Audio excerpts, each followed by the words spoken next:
welcome to 5 Minutes in the Shed. More of a traditional episode this evening because I've been at work all day. It's a school night, so yeah, I don't have as much time as I would normally have. However, I've bought a new tool and I wanted to share that with you. I'll show you what I've got. Right then, so I was doing a little bit of work on prepping parts for getting them back on my engine. I did all that off camera because me with some brake cleaner and giving stuff a bit of a scrub is the dullest thing in the world.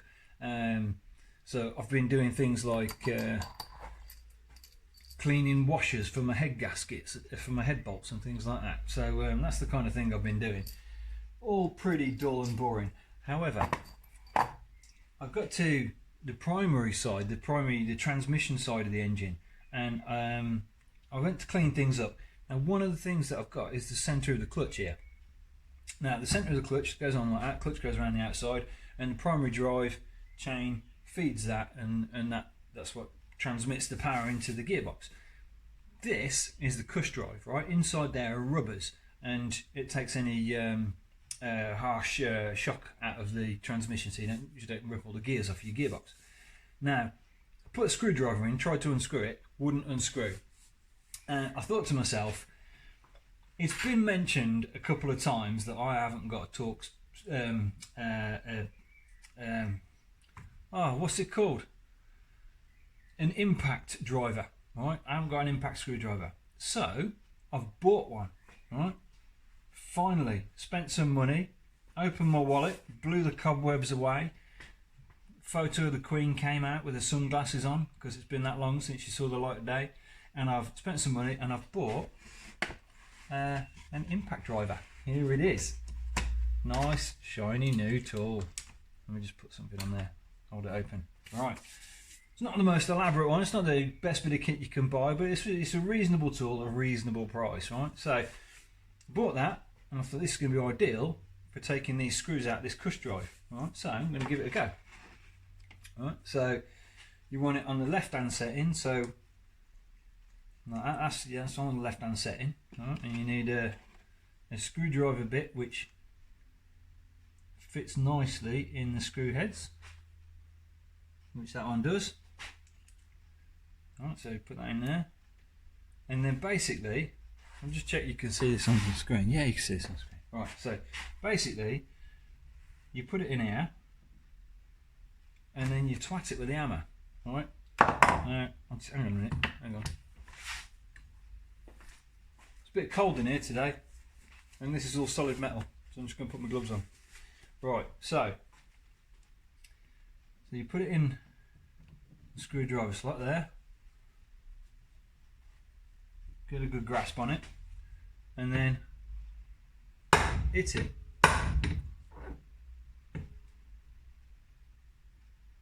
if it's not coming out.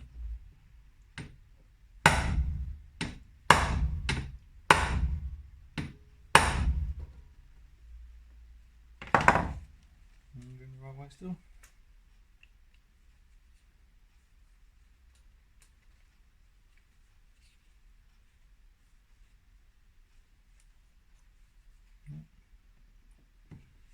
They're bloody tight, these screws, which is why I bought it.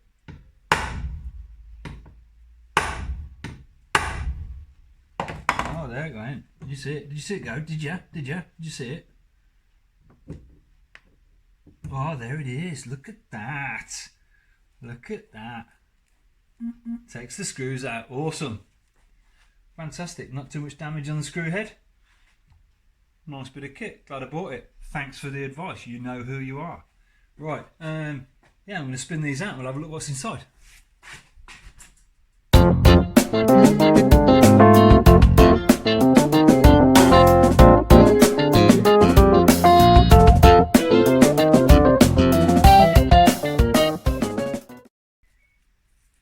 Right then, so, that was a bit of a fight actually. Got all the screws out, no problem at all, with my super duper new impact driver, but I got the screws out of the cover plate here, but I couldn't take the cover plate off. It was jammed, right, and it's still jammed. Still a bit jammed. Hang on. So what I did was I went underneath it. There we go. Oh, it's really stuck with old minging oil and stuff. Right. So what I did was I took off the plate off the back of it, which is this plate here, right, which goes in there. I took that off, and when you loosen the screws on that, you can go in through these holes to knock that out. So I knocked that out with a punch through the holes, and then the top one, I hit the like kind of star-shaped thing that holds the rubbers the other way, and that popped the top off. Right, so that's the underneath, which goes with those screws over there, and then that's the top, which goes with those screws there. But looking at the rubbers, they're still pretty soft. I mean, they're squidgy, but they're caked in like what looks like solid grease. You know, like grease that's gone off, like you know, old grease. So I think what I'm going to have to do is take it all apart, give it a damn good clean, and then put it all back together again. I mean, the rubbers look okay, but I'm glad I've taken it apart. Because yeah, obviously it needs a good clean, which is what I will do to it. So yeah, I've got to get these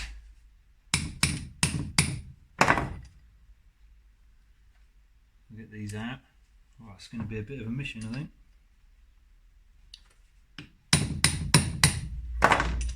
No, it's coming. It's coming.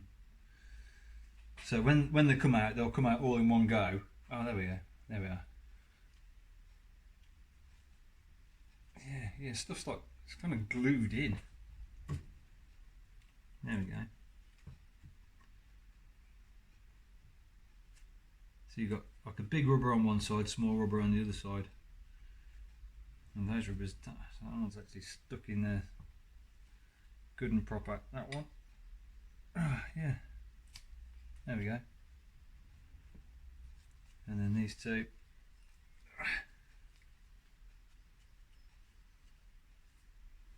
Go in there, like that.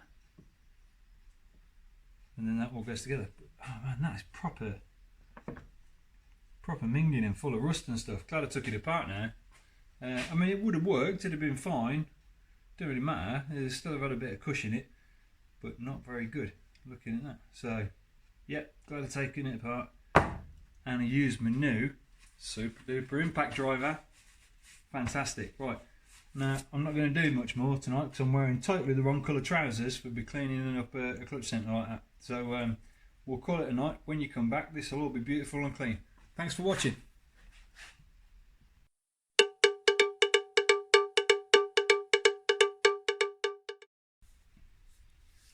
Well, I know I said goodbye and I'll see you next time.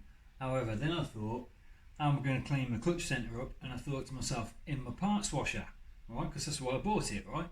So here's my parts washer. Now, this parts washer so far has cleaned an entire Triumph 3TA engine, which was pretty manky, right? So the 5 litres or the gallon of fluid that was in it has been round probably a million times, cleaning out the horrible sludge trap and things like that, right? So it's got a bit of minging in there, right? And it started to leave like waxy residue around the top and stuff like that. It's not as effective as it was when it had nice fresh fluid in it. So I thought it's time to change the fluid. Now, I don't know if you know anything about parts washers. This one wasn't too expensive, it's alright. You got parts fluid in the bottom, submersible pump, and that pump squirts it out the top here. Right, so if I switch that on now, see it squirts out the top. You see how it's all brown, right? All brown and horrible, and it's supposed to be like a nice creamy colour, this particular fluid. Alright, so I need to get the fluid out the bottom of that. They don't have a drain plug on them, right? So you have to be a bit creative. I need to get the fluid out the bottom of it and change it. Right, so what I've got to do is, you know, if you're not into parts washers, feel free to just fast forward and I'll see you next week or something. But it's kind of interesting, I suppose. Right, so yeah, you take the plate out. Put that down there out of the way. Oh, that is proper minging in there. Oh dear. Right, hang on, let me show you. Right, coming in for a closer look. Look at that. That is horrible. Right then. So, the easiest way to get the majority of the fluid out is using the pump. Right, so, hang on, let me just set this back, get my phone right again. Right, so I can pump some of it out straight into a bottle. That's really disgusting. Yeah, I'll do that then. Right, so, this is the bottle that the stuff came in. I've got my funnel there ready because I was going to pour it in, but it's quite heavy. Right, so I can reduce that weight by sticking this pump in the bottle here, and I can pump it out. And what I don't want to do is I don't want to run the pump dry. Right,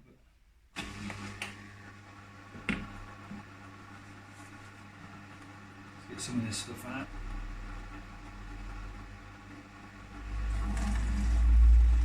There it goes. Lovely, lovely.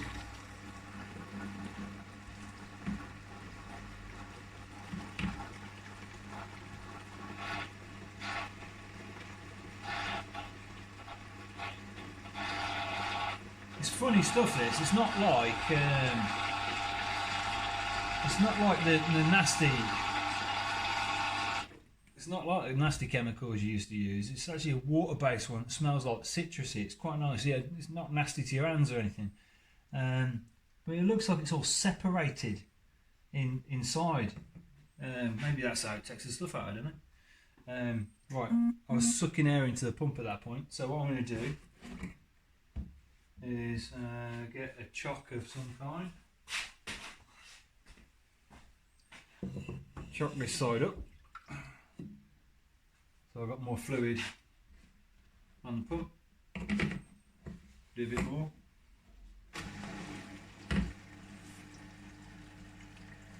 There's a scum ring round it, like you've had the worst bath ever. I'll show you in a minute.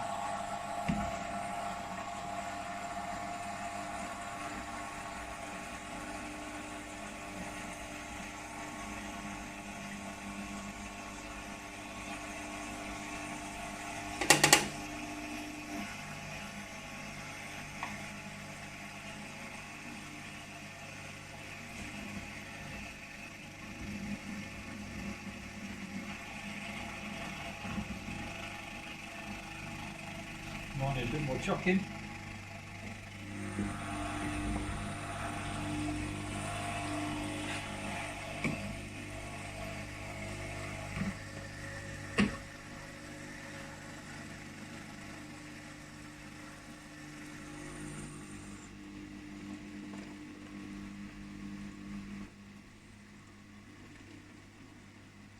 This is probably really boring. I should have put this on with like some funky music.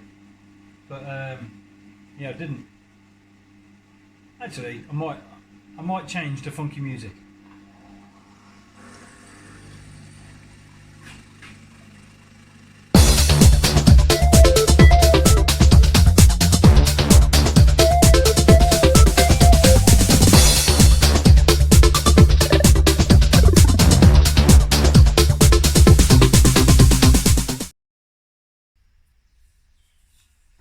Right, I got all the fluid out. It's really minging, and there's little bits of silicone and like rubber gasket and stuff in there, and things like that, and loads of metal debris. So I need to clean that out. The filter on the pump is all jammed up as well. And I'd like that pump to last me more than one engine, obviously. So this stuff I've been using is actually water dilutable or water soluble. So I'm going to take it down to the house, get it on the hose pipe, give it a good old blast out and a good rinse out before I put my fresh fluid in it. All right.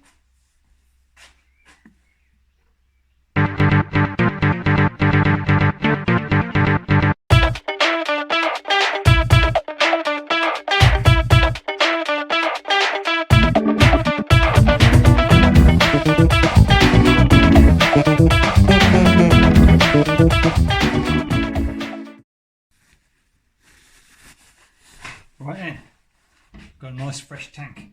Nice fresh tank with nice white fluid coming out of it, which is good. So I'm going to get all my clutch centre bits in there. Actually, I'm going to do a whole clutch in here and get it all cleaned up. That's the first bit ready to go. There it is. I'll give that a bit of a soak, leave it overnight, and I'll come back to you when everything's super clean. Thanks for watching again.